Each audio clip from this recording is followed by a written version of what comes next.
કેવી નવાઈની વાત છે ને, પરિવારના સભ્યો મૃતકની રાખ ખાય છે.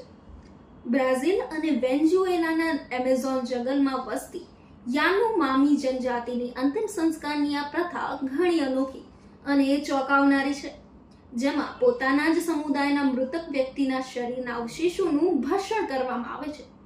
આ રિવાજને એન્ડોકેનિબાલિઝમ અથવા એન્ડોફાંગી કહેવામાં આવે છે.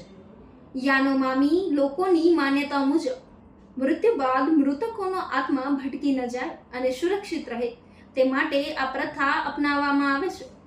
આ પ્રક્રિયામાં મૃતદેહને પાંદડાઓમાં લપેટીને જંગલમાં અમુક સમય માટે રાખવામાં આવે છે, જેથી તેના પરથી માંસ સડી જાય. ત્યારબાદ તેના હાડકાં ભેગા કરીને તેને બાળવામાં આવે છે.